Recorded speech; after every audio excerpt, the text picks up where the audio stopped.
Isso. Glória a Deus. Amém. Vamos à mensagem então deste domingo de Santa Ceia do Senhor. Quem se alegra de estar aqui numa Santa Ceia? Ah, que bom, né? É o dia da nossa comunhão. É o dia da gente sentar na mesa, ter parte no corpo de Cristo e no sangue de Cristo. Olha que bênção. Para que é a Santa Ceia? Jesus falou que nós deveríamos de celebrar a Santa Ceia em memória dele. Ou seja, lembrando o sacrifício dele na cruz. Lembrando que ele morreu, que no seu corpo ele tomou sobre si as nossas dores, as nossas enfermidades, os nossos pecados, as nossas maldições. E lembrando que ele derramou o seu sangue para nos salvar. E para quê? Qual é o propósito da Santa Ceia, pastora? Para fortalecimento espiritual do corpo de Cristo. Então, eu como corpo de Cristo, você como corpo de Cristo, nós temos a necessidade espiritual de participar da ceia para sermos fortalecidos na fé, na nossa vida espiritual. Cristão não pode ficar sem a ceia. Ah, mas eu estou trabalhando. Passa na semana, pede para a pastora ministrar a ceia para você, porque tem gente que trabalha hoje. Hoje existe isso, né? Tem gente que trabalha literalmente hoje. Não consegue estar na igreja, mas é crente, é cristão de verdade. Pode ficar sem a ceia não, vem na segunda, passa na quarta, na sexta, que a gente ministra a ceia para essa pessoa.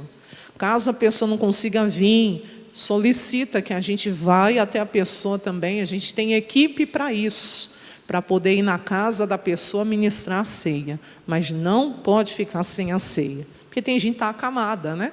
Tem gente que está impossibilitada às vezes de andar, tem essas situações também, mas a igreja está aqui para poder auxiliar também. Quem entendeu, diga amém.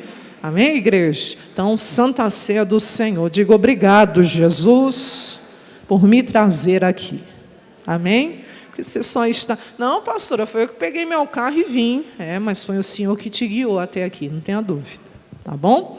Segundo livro de Reis, capítulo 6. E o versículo, pastora, 1.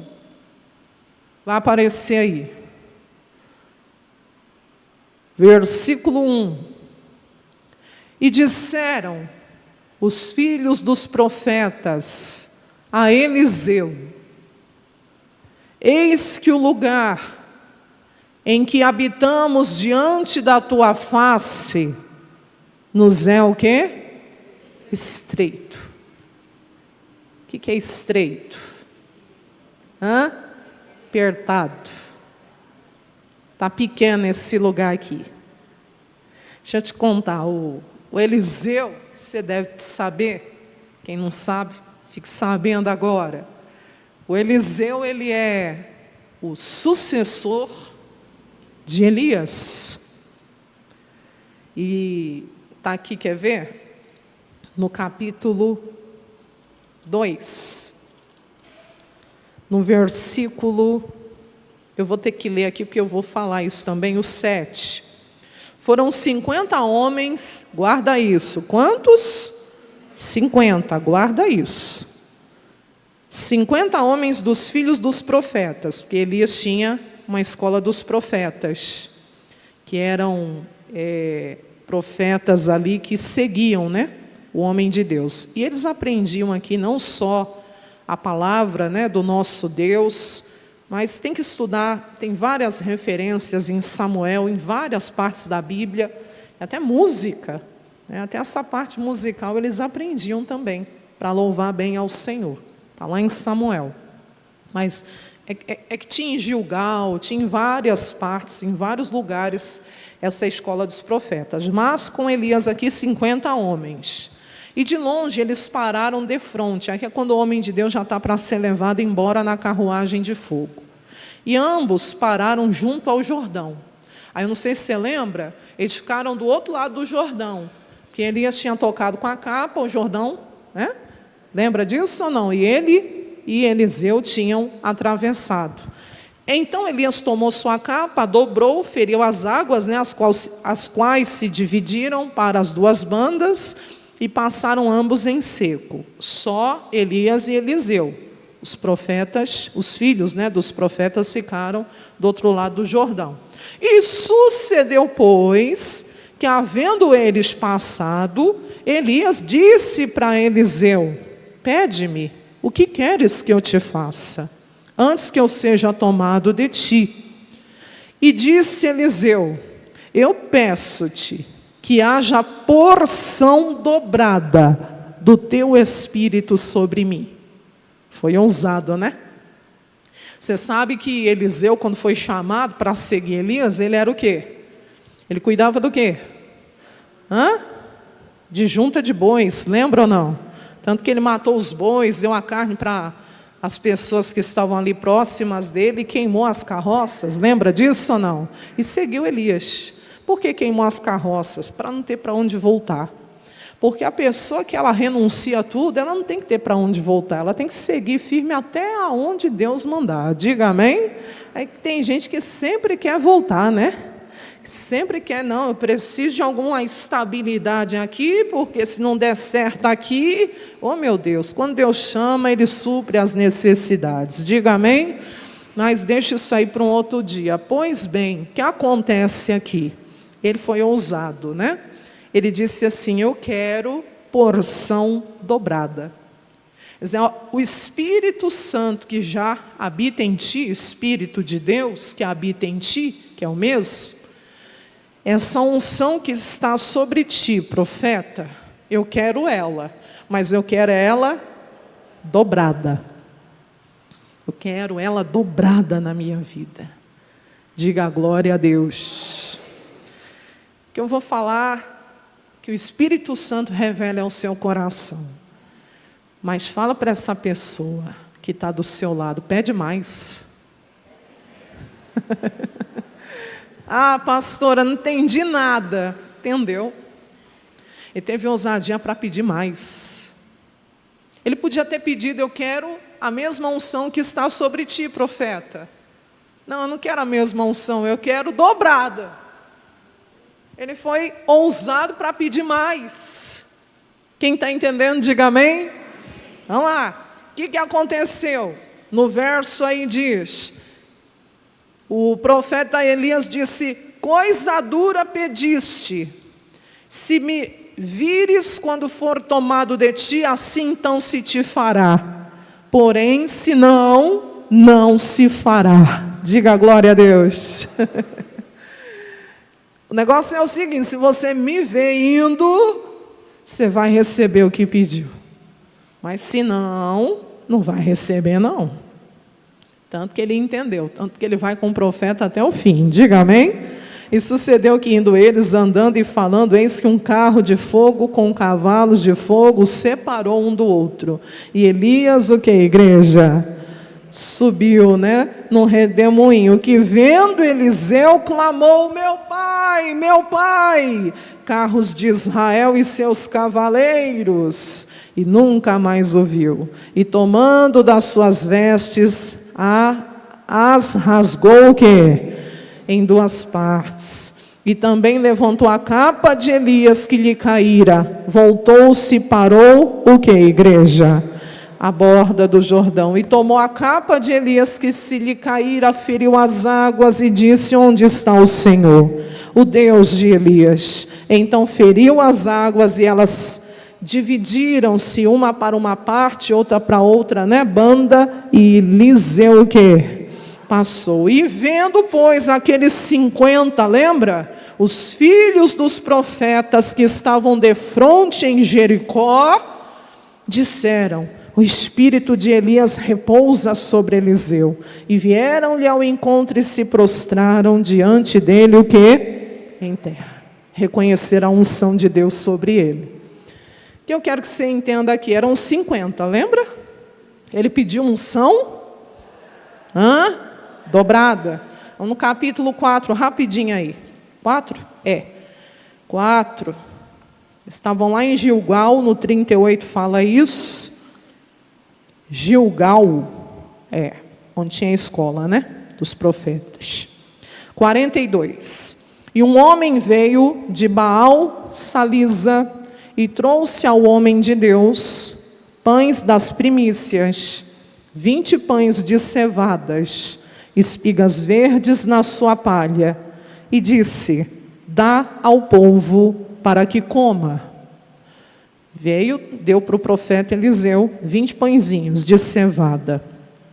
Porém seu servo disse: como eu hei de pôr isso diante?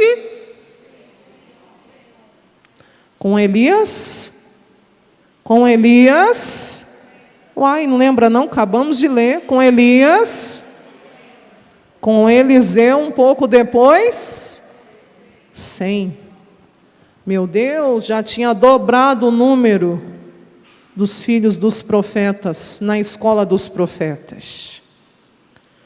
Esse milagre aqui é lindo, porque 20 pãezinhos matou a fome de 100 e ainda sobrou. Mas vamos voltar para a mensagem. Por que tudo isso? Só para você entender. Com Elias 50. Com Eliseu, porção dobrada, já estava com 100.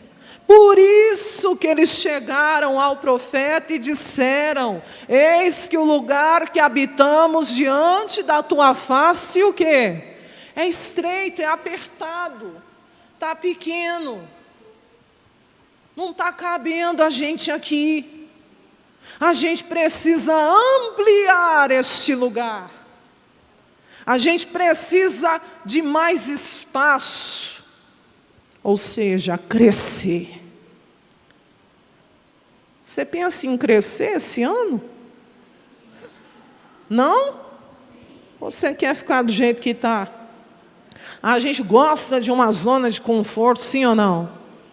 A gente gosta de comodismo, de zona de conforto, é confortável. Mas para crescer, você precisa sair da zona de conforto. Você precisa sair do comodismo. A gente não gosta muito de ouvir essas coisas, não. Não, pastora, deixa eu quieta aqui do jeito que eu estou. Os filhos dos profetas entenderam, está apertado. A gente está precisando de um espaço maior, a gente precisa crescer. Isso nos faz lembrar Isaías 54, 2. Amplia o lugar da tua tenda. Deus nos chama para crescer.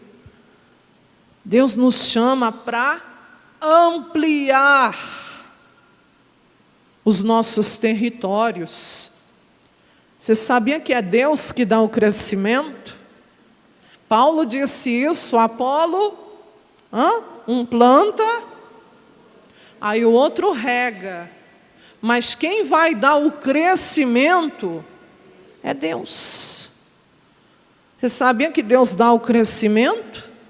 Quem sabia disso? Ele diz, eu plantei, o Apolo veio e regou, mas Deus deu o crescimento. Então Deus que você serve é um Deus de crescimento. E lá em Isaías 54, 2, ele te chama para crescer. Mas crescer dói. Dói não, claro que dói. Nunca viu não? Na anatomia humana, a criança, quando ela está em fase de crescimento, tem uns que sentem o quê? Dores. É verdade. Não entendo muito disso não, mas eu lembro disso. Do que, pastor? Aqui, crescer dói. Aí mexendo com as estruturas. E está tudo ali, tudo tão acomodadinho, tudo tão confortável. Então esse crescimento dói. Mas a gente precisa. Amplia o lugar da tua tenda. Onde você está precisando de crescimento na sua vida? Pastora, na minha vida espiritual. Então amplia o lugar da tua tenda. Pastora, financeiramente eu preciso crescer. Eu não vou me estender aqui não, mas ninguém melhor do que você para dizer aonde você precisa crescer.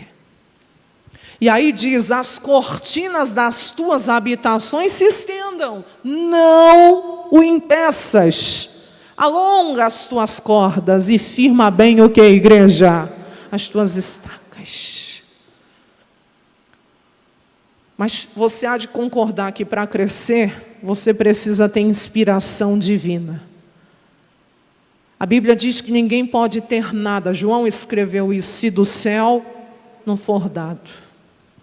Você tem fé para fazer um ato de fé agora comigo? Põe a mão assim na sua cabeça, na sua mente, nos seus pensamentos. Diga, Deus, me ilumina, me dá ideias, me dá inspiração divina do que eu devo fazer. Amém? Ô, pastora, sim. Só Deus pode nos iluminar. Só Deus pode nos dar ideias, inspiração divina, para haver crescimento. Qual foi a ideia deles? Vamos lá.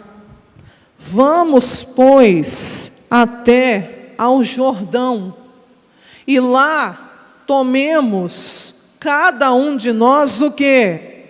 Uma viga. Uma viga. E vamos fazer o quê com essa viga? Vamos, o quê? Façamos-nos ali o quê? Um lugar para habitar ali. Deus deu a ideia. Qual? Para os filhos dos profetas. Qual? Nós vamos até o Jordão. A palavra Jordão significa descer. Então eles foram até o Jordão. E quando chegaram lá, eles tiveram a ideia, né? Antes de ir, né? Nós vamos chegar lá, cada um de nós vamos pegar uma viga, lembra que eram 100? Né? E nós vamos o quê? Fazer um lugar ali, ou seja, um lugar maior, que caiba todo mundo. Porque de 50 para 100 dobrou, realmente estava estreito, estava apertado. Né? Então assim, eles tiveram a ideia. Mas eu não sei se vocês estão percebendo, tudo isso eles estão falando com quem? Com o profeta. Então eles tinham uma direção de Deus sobre a vida deles. Não é uma coisa que eles pensaram e saíram fazendo sem falar nada com o profeta. Pelo contrário, eles reconheceram, né? Eles não só reconheceram, como eles se colocaram ali debaixo da autoridade espiritual do profeta Eliseu. Porque tem gente que é independente, sai fazendo as coisas, nem pede direção para Deus, nem pede direção para o profeta de Deus, e depois faz as coisas, dá tudo errado e ainda reclama com Deus. Não, você vê que desde que veio o problema, qual o problema? Falta de espaço, estava apertado, estava estreito. Eles já estão falando com o profeta, tem um problema aqui, está estreito, está apertado aqui para a gente habitar todo mundo aqui. Aí eles têm a ideia, mas falando com o profeta, agora vem o aval. Qual o aval? E disse ele quem? O profeta. O que ele disse? Ide, pode ir. Pode ir. Diga assim, não é ficar enchendo o saco do irmão do lado, não. Fala para você.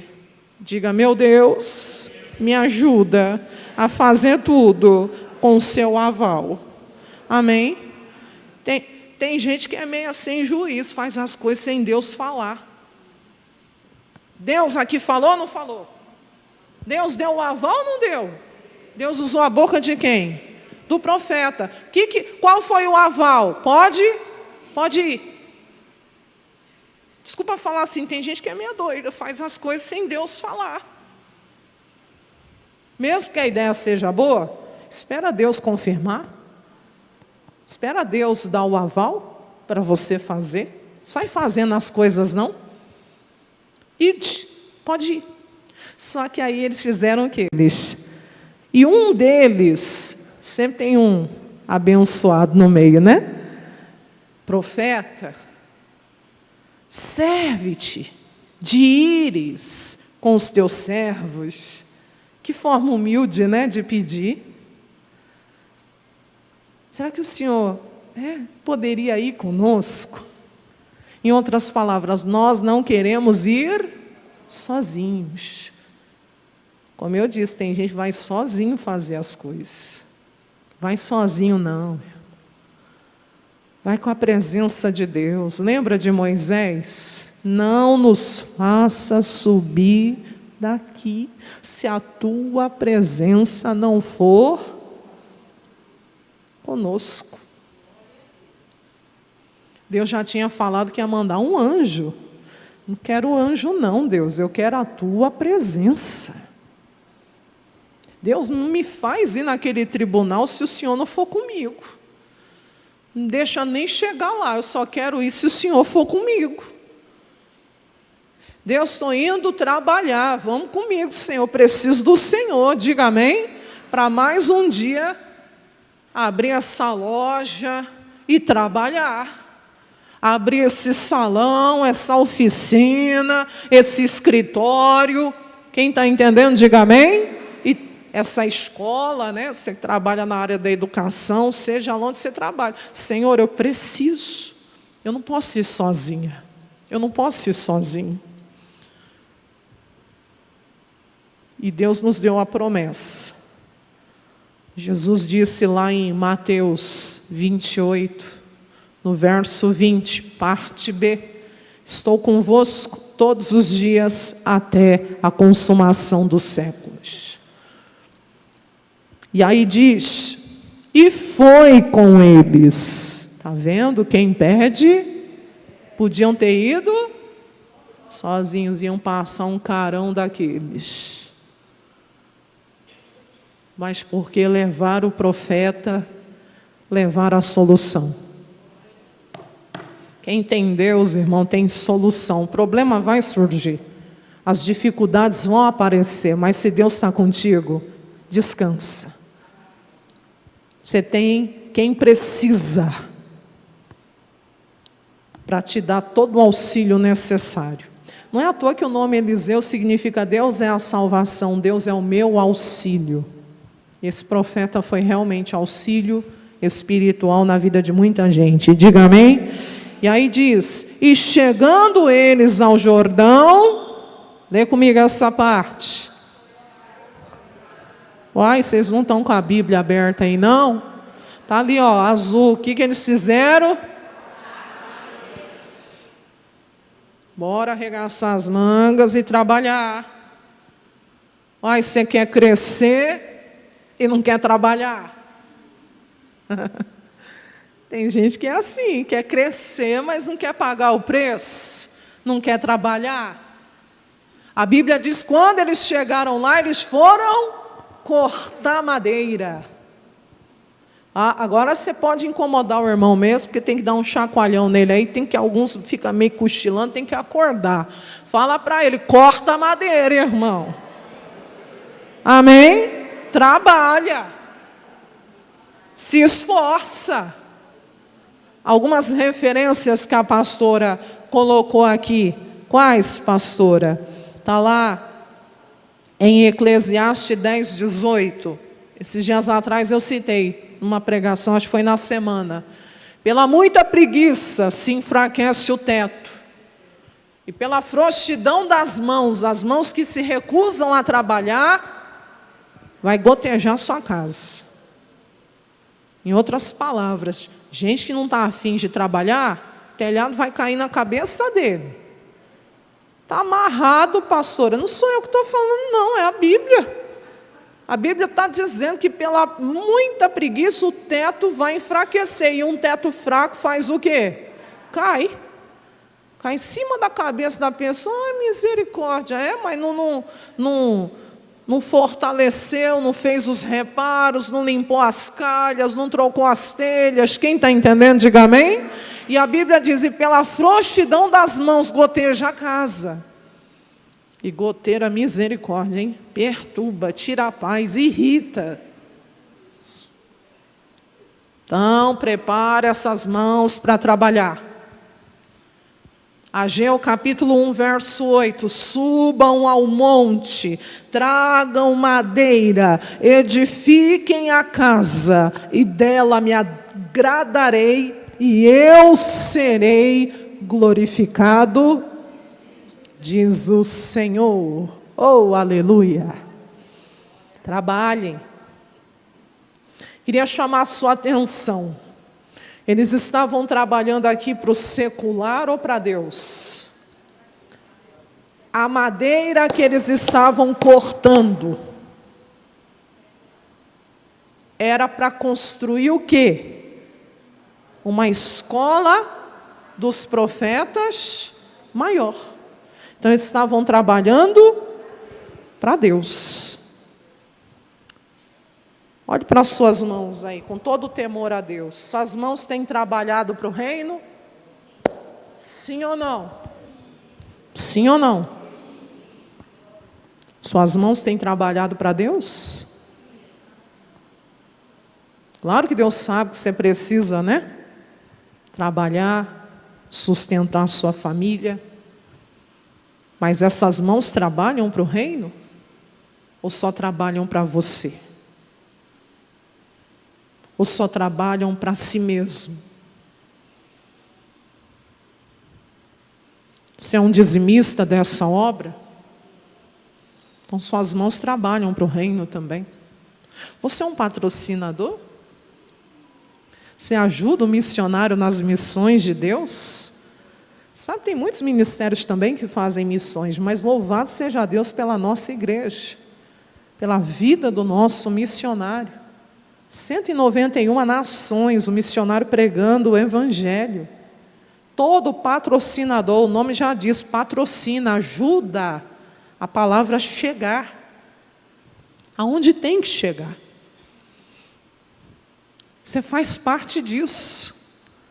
Então, quando você contribui com a obra, você está trabalhando também para o reino.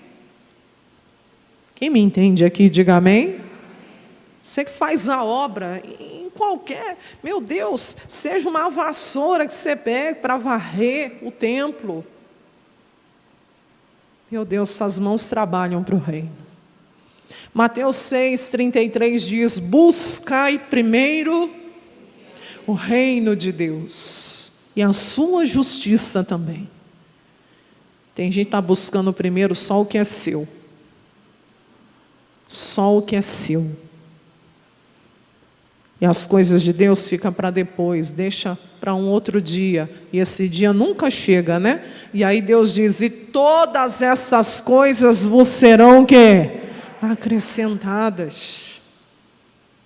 Eu nunca vi alguém se dedicar ao reino de Deus, às coisas de Deus, e sofrer prejuízo. Até o que você acha que é perda com Deus é lucro para você. Ô pastora, sim. Porque às vezes tem pessoas que são tentadas, que o diabo põe pensamento na cabeça delas. Você está perdendo sua juventude, perdendo a sua vida, perdendo o seu tempo, você não está perdendo nada, você está ganhando. Quem está entendendo, diga amém. Cortar a madeira. Tinha o problema, tiveram a inspiração, veio a ideia, mas cortaram madeira, trabalharam, agiram. Quer crescer, mas não quer trabalhar? Aí fica difícil. Você quer crescimento? Se esforça. Faz curso. Se empenha. Se dedica. E aí Deus fala.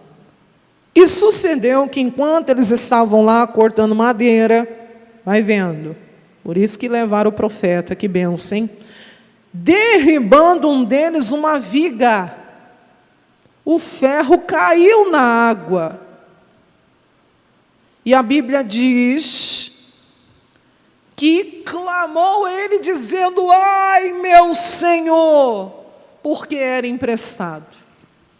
Estava estudando um pouquinho sobre isso. As ferramentas nessa época eram escassas, ao ponto de Moisés colocar isso na lei. Pastor, assim, lá em Deuteronômio 19 fala até do machado. E em Êxodo ele também colocou, que eu anotei aqui, o 22, 14. Ó, porque o temor desse filho do profeta, por causa disso. Se alguém ao seu próximo pedir alguma coisa, pedir emprestado, e se você danificar isso, danificou, quebrou, perdeu, né? Danificou, ou morrer, porque podia ser animal, empresta seu animal aí que eu tenho que até mesmo usar ele aqui, e o bichinho morre. Aí a Bíblia diz: não estando presente o seu dono, o que a pessoa tinha que fazer? Certamente a restituirá. No 15 diz que se ele estivesse presente, não precisava restituir. Pelo desespero desse rapaz, não estava presente não, era emprestado. Ai, meu Deus, e agora o que eu vou fazer? Pela lei eu tenho que restituir. O que eu vou fazer? Era emprestado. O que é bonito aqui, que na hora que surge o problema, ele clama. Por quê? O machado caiu literalmente, o cabo, parte do ferro, caiu dentro do Jordão. Ele ficou desesperado, ele clama ao profeta. Bendita a hora que aquele falou: profeta, vamos com a gente. Porque se o profeta não está ali agora, o que eles iam fazer? Você está vendo uma pessoa, porque o profeta aqui, para mim, para você hoje, simboliza sim a autoridade espiritual que Deus coloca sobre a sua vida aqui na terra, sim, mas representa a própria figura de Deus. Não dá para andar sozinho, sozinha. E se aonde você está surge um problema e Deus está contigo, você pode clamar a Ele. Ele mesmo diz: clama a mim, responder-te-ei. Então, o clamor desse homem: ai, meu Senhor, era emprestado. E o que é bonito é a humildade de falar a verdade. Porque nem todo mundo é humilde para falar a verdade. Tem gente que esconde. Tem gente que não fala o que tem que ser falado. E se estudar a vida do profeta Eliseu, o ministério dele é marcado por perguntas. Pastora, sim, desde daquela viúva que os credores queriam levar os seus filhos embora, ele pergunta: o que você tem em casa? Geazi, quando correu atrás do carro de Naamã e chega diante do profeta: de onde você vem? Não fui a lugar nenhum, profeta, nem saí daqui. Por acaso meu coração não foi contigo, quando você correu atrás daquele carro, para tomar ouro, prata e muda de vestes? Deus já tinha revelado ao profeta. Então o ministério dele é marcado muito por essas perguntas, que dão realmente, como se diz ali, vai lá onde tem que ir. Olha o que ele vai perguntar. E disse o homem de Deus, verso 6, onde caiu? Mostra para mim. Fala para mim. Você já falou para mim, caiu sim. Que era emprestado sim. Mas mostra para mim aonde foi que caiu. Aonde caiu? Irmão, fale tudo o que precisar falar para Deus. A Bíblia diz lá em Tiago 4:10, vamos ver ali? Humilhai-vos perante quem? Depois que você se humilhar perante o Senhor, Ele vos exaltará, se humilha, se quebranta. Deus, foi aqui que caiu. Foi aqui que aconteceu. Quem está entendendo, diga amém. Fale tudo que você precisar falar para Deus. Daqui a alguns minutos você vai estar tomando parte do corpo e do sangue de Cristo. Você precisa falar alguma coisa para o Senhor, fale. E por que caiu? Porque não estava encaixado ali, como deveria de estar encaixado. Porque se estivesse bem encaixado, não teria caído. Sim ou não, igreja? Por isso que caiu. Então você precisa examinar, meu Deus, por que aconteceu isso? Vamos em Apocalipse 2:7, tão conhecido, né? Rapidinho aí, meu irmão. 2:5. Lembra-te, pois, de onde caíste.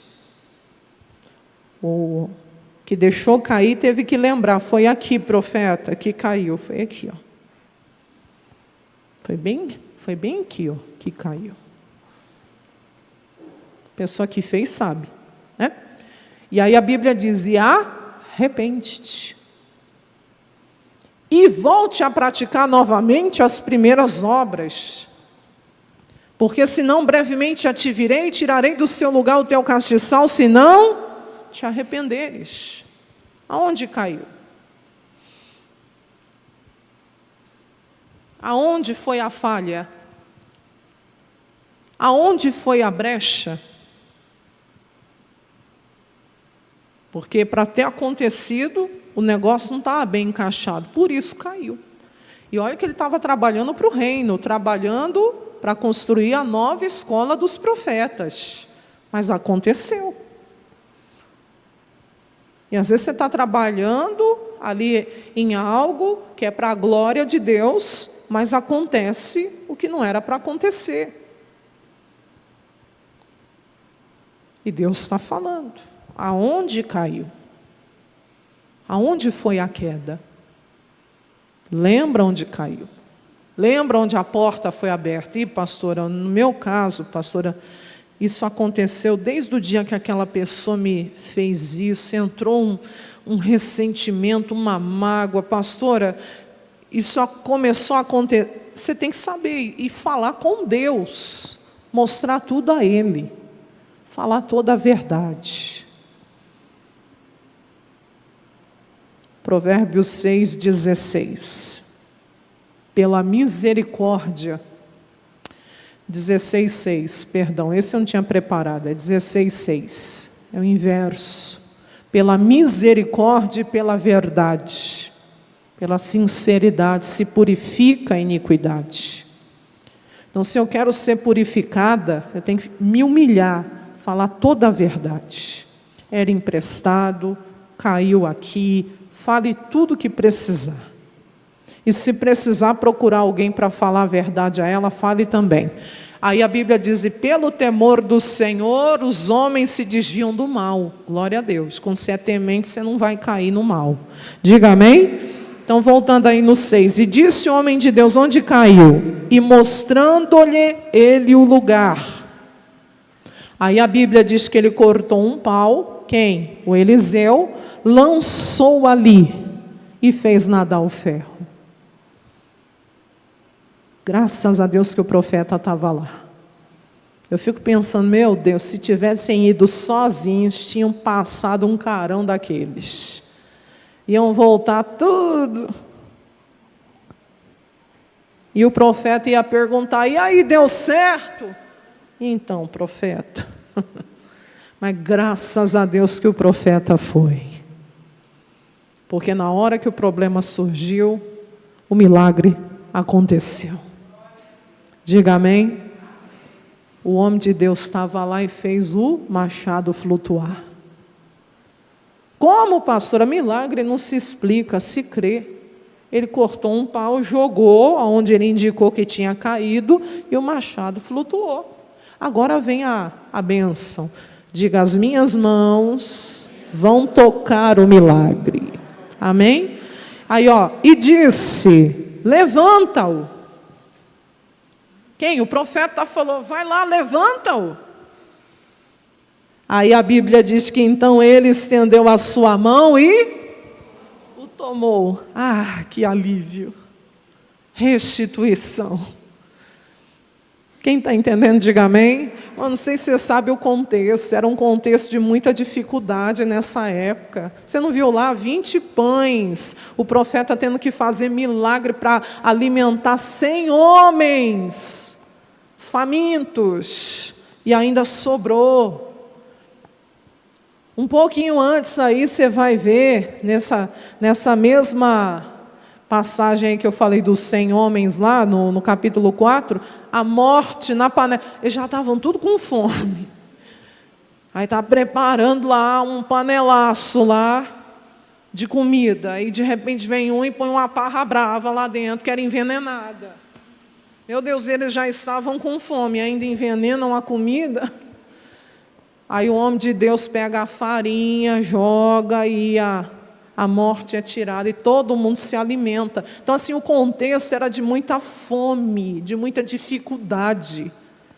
E se o martelo, né, o machado era emprestado, não, se nem para comer eles tinham, às vezes, viviam de milagres. Como queria restituir isso?